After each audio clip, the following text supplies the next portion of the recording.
Ada rekaman. Gua laporin lu. Gua laporin lu. Gua laporin lu nonjok gua laporin. Enggak ada, gua laporin, awas lu.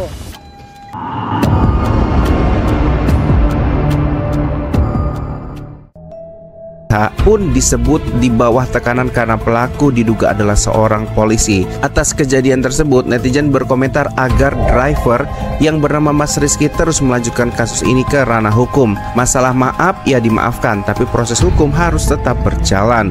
Perihal perdamaian yang dilakukan disebut tidak dapat menggugurkan perbuatan pidana yang dilakukan. Hal ini tertuang dalam pasal 76 sampai 85 KUHP. Ya, jadi ini adalah sosok oknum polisi berpangkat kompol yang diduga menyerang atau menganiaya sosok supir taksi online bernama Mas Rizky. Ya, perdamaian yang dilakukan juga disebut terkesan dipaksakan sehingga Mas Rizky nekat untuk mengambil jalur hukum yang ditemani oleh artis Zanzabela. Misteri sosok pria yang pukul supir taksi online dibongkar netizen. Terungkap nama asli sosok oknum polisi tersebut.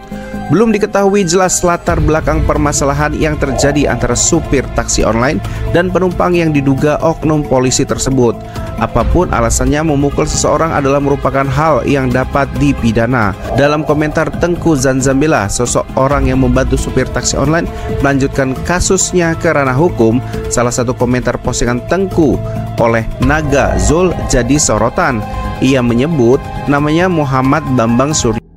Ini namanya teman-teman ya, Muhammad Bambang Surya Wiharga, berjabatan kompol di Maluku. Berarti dia ada kegiatan dinas ke Polda Metro Jaya ya teman-teman ya. Cuman mungkin karena tekanan pekerjaan, terus waktu dan lainnya membuat Mas Bambang ini kalap hilang kendali, hilang kontrol, sehingga itulah yang terjadi. Makanya di sini sudah dilakukan perdamaian, tapi damainya itu kok terkesan dipaksakan gitu. Ya, begitulah. Ya, Wiharga berjabatan kompol di Maluku. Jangan kasih ampun buat dia sampai ngompol untuk mempertanggungjawabkan perbuatannya. Minimal turunkan jabatannya serendah-rendahnya. Suruh pendidikan lagi atau maksimalnya pecat dari kepolisian, sebut netizen yang berkomentar. Ya. Menyebar luas di media sosial. Diduga penumpang tersebut bertugas di Maluku. Dalam proses hukumnya, Rizky didampingi Tengku Zanzabela, Ketua Umum Garda Militan Nusantara. Zanzabela bahkan sudah memposting foto penumpang yang diduga merupakan oknum polisi. Penumpang tersebut diduga merupakan seorang perwira polisi. Karena damai yang dilakukan ada unsur paksaan, Mas Rizky pun memberanikan diri untuk melanjutkan proses hukumnya tersebut. Misteri supir taksi online yang batal berdamai, apa peran artis Zanzabela ikut turun dan campuri terkait pansos? Ya, Zanzabela ini kita kenal ya teman-teman sebagai aktivis, ngakunya juga sebagai spiritual, banyak lah ya. Yang terakhir dia ini bersuara terkait Mas Agus donasi 1,5 M yang melibatkan sosok Teknopi juga lagi berjalan, sembari dia juga menangani kasusnya Mas Rizky sosok driver supir yang dianiaya oleh oknum ini oknum Bang Bambang gitu. Jadi apakah ini terkait pansos? Mari kita dengarkan dulu. Rizky Fitrianda, sopir taksi online yang viral dipukul diduga polisi, kini menemui Tengku Zanzabela. Lewat medsos Zanzabela, supir taksi online ini memang sudah damai, namun diduga damai itu dia merasa dalam tekanan. Peran yang coba saya maknai dari Tengku Zanzabela adalah sebagai orang yang posisinya dapat memperkeruh suasana.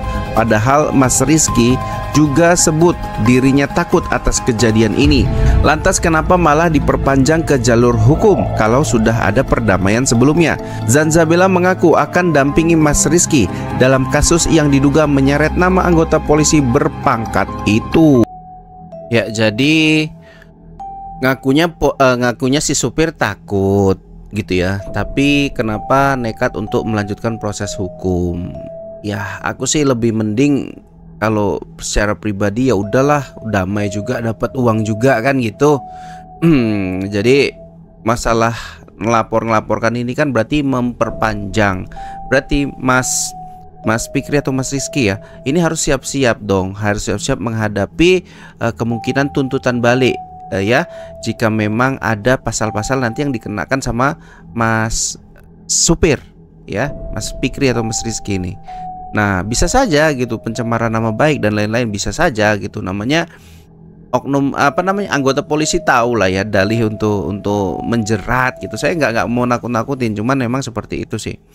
Jadi untuk Mas sopir ya bersiap-siap saja Anda menghadapi ya laporan Anda ini ya. Kalau Zanzabela ini kan hanya mendampingi gitu kan, yang bersangkutan langsung itu ya sopirnya sendiri gitu. Kalau ada apa-apa ya sopirnya ini yang akan nanggung gitu.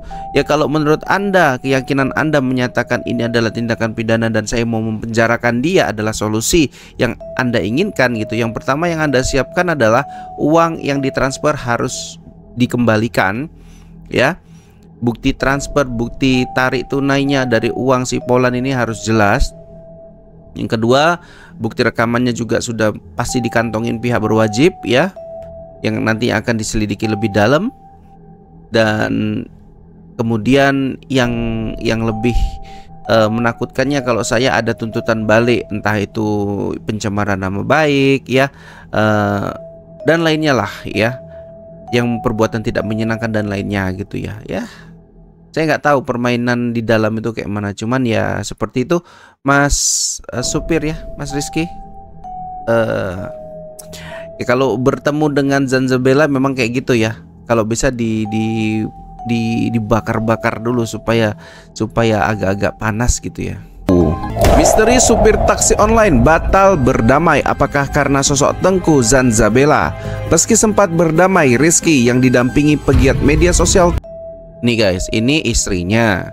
Ini Mas Bambang ya, yang pakai kacamata ini Mas Bambang. Ini kan berarti dua polisi yang membawa Mas Fikri, Mas Rizky ini ke dalam kantor. Berarti kan ini berjumpa juga kan dengan Mas Bambangnya ini, dan di situ sudah berdamai gitu kan. Itu pengakuan dari pihaknya Mas supir.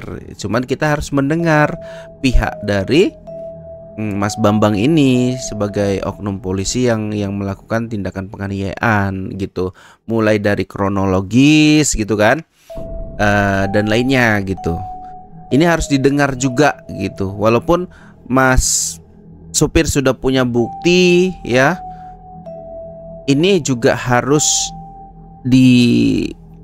diungkap oleh pihak sebelah, yaitu Mas Bambang. Kita nggak boleh setengah saja dalam penilaian ini yang berbahaya ya. Kita harus melihat secara utuh bagaimana pandangan dan cerita dari Pak Bambang ya, seseorang anggota polisi aktif.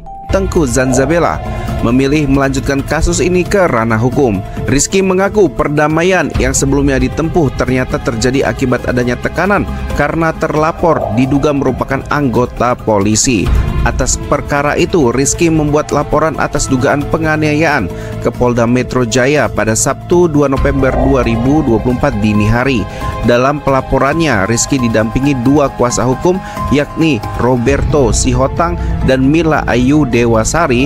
Roberto menyebut alasan kliennya melaporkan perkara ini karena menyayangkan sikap arogansi dari seseorang yang diduga kuat anggota polisi aktif. Ya, jadi gini ya, pandangan oknum polisi soal Mas supir ini melaporkan ya, Mas Fikri ya, melaporkan sosok oknum polisi ini terus terang ya, lihat dari gayanya aja, apakah beliau ini memang ada niatan mau melaporkan, seriusan mau mempenjarakan, atau ada hal-hal yang lain gitu. Ya, saya sebetulnya kalau Mas Fikri ini mau fokus bekerja gitu, mau fokus untuk tidak mengurusi hal-hal yang yang nggak seharusnya diurusin gitu. Seperti permasalahan ini kan sudah damai walaupun terkesan terpaksa, tapi itu etikat baik ya dari Bapak kita Pak Bambang ya kepada Mas Fikri ya. Tapi itu adalah hak Anda jika melaporkan balik ya, yaitu hak Anda gitu, ditemani sama Mbak Zanzabela. Mudah-mudahan ya Anda nggak terkuras uang yang banyak, yang pertama. Yang kedua, Anda mendapatkan keadilan sudah pasti ya, apalagi yang mau Anda harapkan gitu ya, itu adalah pemikiran Anda bersama kuasa